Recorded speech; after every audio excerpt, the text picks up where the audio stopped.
in terms of Rabbi Matthew and Rabbi Ford, can you give us if you have any knowledge of it, the dynamic of their relationship? Because some people say Rabbi Matthew learned it from Rabbi Ford. Some people said, no, they were contemporaries. They were friends that learned at the same time. Can you clear that up for us? I don't know if I'm going to clear it up, but I'm going to tell you what I know. Right. What I know is Rabbi Ford, first of all, my answer to the people who say that is, where did Rabbi Ford learn that? Rabbi Ford is from Barbados. Where did Rabbi Ford? Rabbi Ford wasn't Israelite all his life, just like anybody else. Right. I think Rabbi Ford, I don't know at what point he did. I think Rabbi Ford they were contemporaries, number one. Right. They were contemporaries. As a matter of fact, Commandment Keepers was open several years before Beth Abraham was open, before Rabbi Ford had a ministry. Okay, now at what point, and this would have to be my question as well. You're saying that he learned from Rabbi Ford. I think that they learned some things together. Okay. And I think that Rabbi Ford may have heard something sooner. I don't know. But I do know that Commandment Keepers ministry is older than Beth Abraham's ministry. So I don't know what Abraham is what is the Ford. place that Rabbi Ford established. That was his temple, 1924-25. Okay. Commandment Keepers, 1919, incorporated 1921. Okay. So, like figure that out, do the math. So I'm not going to, it's not to take anything from Rabbi Ford, because Rabbi Ford was very significant in our order. Okay, they all looked to Ethiopia. As a matter of fact, Rabbi Ford was responsible for arranging Rabbi Matthew Smeta. Okay. From Ethiopia. Rabbi Matthew Smeta is from Ethiopia.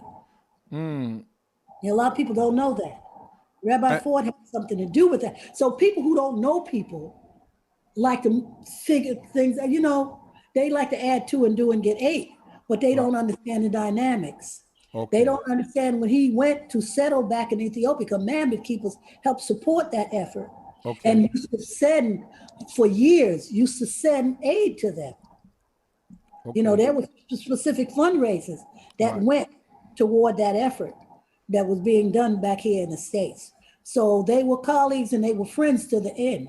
And we honor Rabbi Ford. The exact moment when Rabbi Ford said, hey man, you know how it goes with you guys. Hey man, look, take a peep at this. What you think about this? Right. The exact point that happened. It's just like Rabbi Matthews. I don't know how much Rabbi Matthews knew when he came to America. Right. So I don't know how much either one of them. So I say to everybody who always like to say, well, Rabbi Ford taught, no, where they get that from is because of that smeka. But rabbis, I don't know who taught what. Right. I do know that they were definitely contemporaries and colleagues. Right. That I know for a fact. But, who pulled whose coat to what, I don't know. Okay. The movement to go to Ethiopia and the involvement of Israelites during the Garvey movement. Can you explain a little bit of that to us? I heard that Israelites were a major part of that whole Garvey movement back in the 20s. Can you explain a little bit of that? Yeah, let me explain a little bit of that. First of all, yes, the Israelites, Commandment Keepers people, a number of them were Garveyites. Absolutely were Garveyites. First of all, in Harlem during that time, it was about Black consciousness. Okay. Because that was an era. That was an awakening. And Garvey was right there in the center of it. As a matter of fact, Rabbi Ford was the musical director for the Garvey movement. Okay. The Rabbi Parris's people were part of the movement. They were actually in the movement. They were actually Garveyites. Rabbi Parris people, Eudora and the other sister, they were Garveyites. Now, Garvey's son said this himself. Rabbi Ford and some of the members of Commandment Keepers approached him with making that the religion of the organization. Right. I was there at that. Right. But Rabbi Garvey, which was really strategic, said he would not ascribe. He had too many people of different beliefs and faiths. Right. He would not ascribe to any particular religion.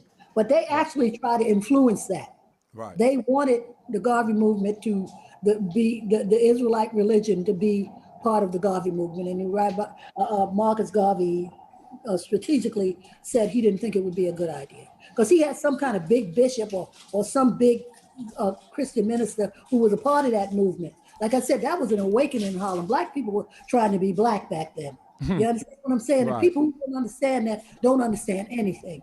If Right. you're not from Harlem, you weren't a Harlemite, you weren't part of that Renaissance and all that stuff, it was about being black. It was about, that's why Garvey resonated so much with the people, because it was an awakening in Harlem. And so that's what I have to say about that. So some people were Garveyites, some people weren't, but we were very much influenced by that movement. Very much. It was about being authentically black. And Rabbi Ford had a particular affinity with Ethiopia. That's why he wound up going there and living out the rest of his life there. Okay. Rabbi Matthews' take on that was, this is a quote from Rabbi Matthews. He said, we didn't have to go anywhere. He said, because the Most High said, wherever we set our foot is going to be ours.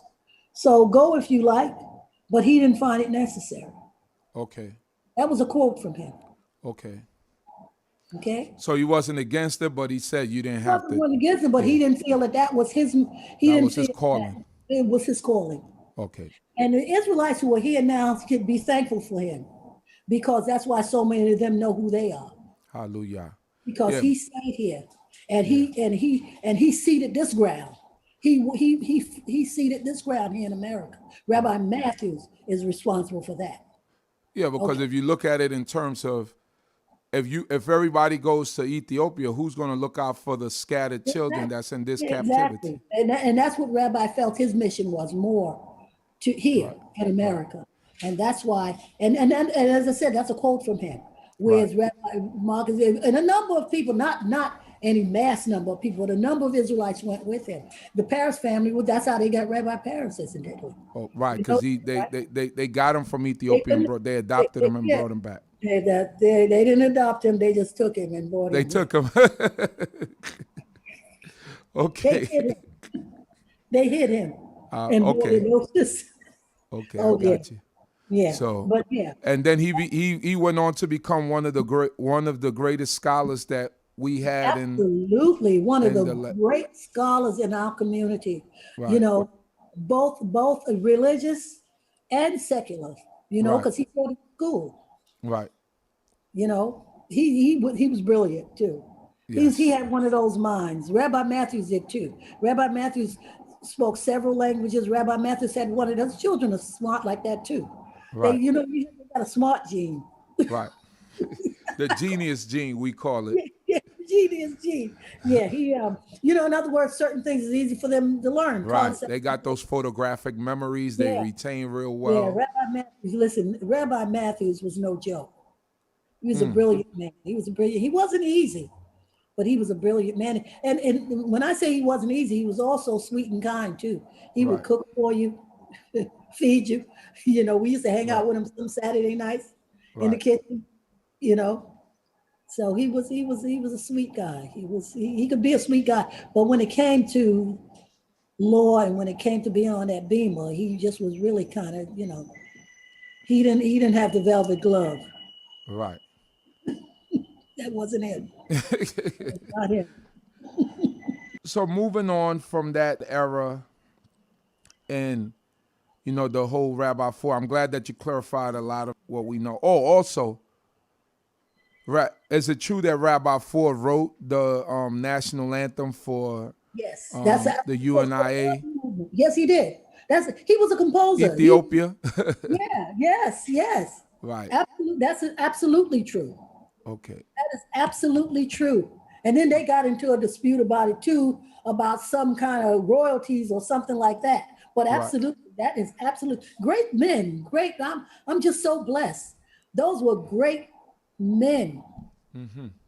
But you know what? I always like to remind people. Nowadays, people have a little information, a little knowledge, and they have so much to say, but they need to just think back to those times that these people were able to carve out what they carved out of. You're talking about racism, and no, racism was rampant. Right. Right here in the North, it was less so than in the South, Right. but it was rampant. And these men had the audacity and the courage to stand up in everybody's face and said, "This is who I am. This is what I mean," and be able to trace it. To be able to trace, it's already, I'm an Israelite. First of all, people don't even seem to realize you hollering about you're an Israelite. Israelites is a story of one family that became a nation. Who were you before you were an Israelite? What were you? What people do you come? See, this is how they approached it. That's why people accuse, oh, well, they call themselves Africans, they call themselves this, but we're Israelite. Israel is a family. Right. It's like I'm saying I'm a Samuels. Right.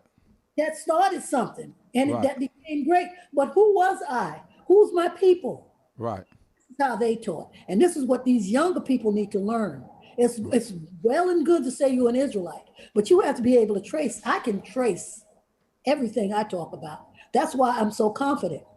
Right. I'm not going up against white people and nobody else like a fool. Right. How dare you ask me who I am? You need to tell me who you are, because I know when all this happened. It's in the records, Uziel. That's right. It's not a secret. It's Right. you know how to trace that. Right. Most of those people in Europe are not even Edomites, let Right. alone Israel. Right. Okay, they're not even Edomites. Right. Edom is a Hebrew. He's just not Israel. Right.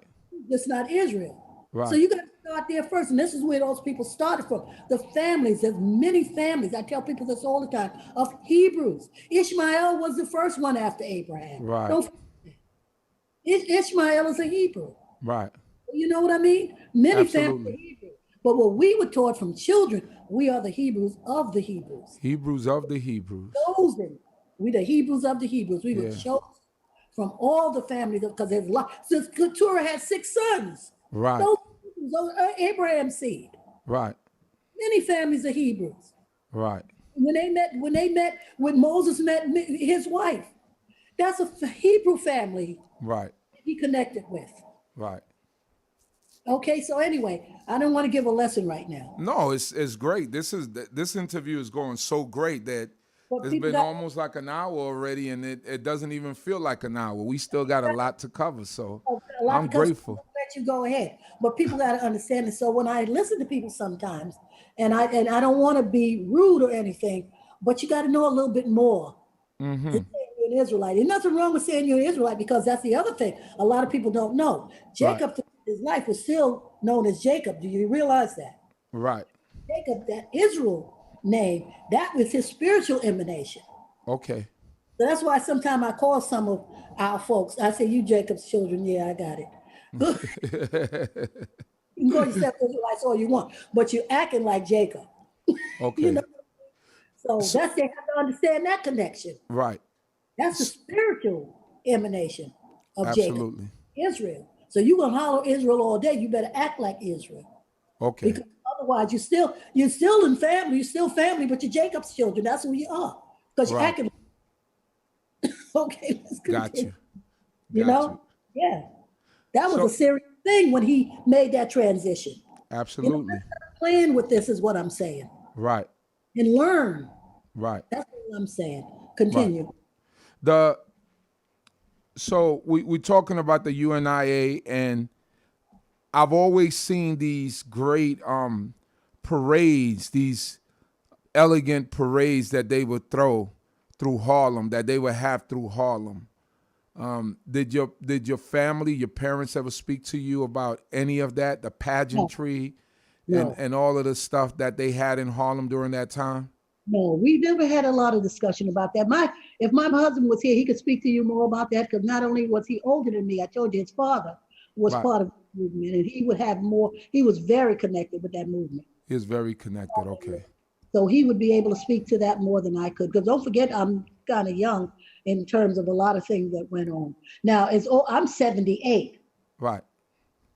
A lot of these things were happening like a decade before I was even A born. decade before you. Yeah, that's why I figure I was trying to figure out if your parents ever talked to you about it, or if it was something that was spoken of in the Yeah, family. they never talked to me. At the point I was in the world, Okay.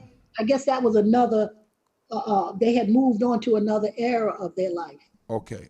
They never, it wasn't that big a thing. They would, of course, everybody was outraged about what happened to Marcus Garvey, the Honorable Marcus Garvey and everything. So they always taught about that. Right. As far as the day-to-day stuff, occasionally they would, because I remember on our block, there was a lady, they called her Dr. Solomon. She was an Ethiopian woman, and they Right. still had a lot of teaching and stuff going on in the community about that. Because my sister Rebecca used to go to one of Dr. Solomon's classes where they used to teach the language and the culture. Right. So that's my sister Joan, who's a few years older than me. Okay. But so yeah, so it was still around. But Right. don't forget, I'm little now. Okay. Right. Right. Things that I wasn't privy to. Privy to.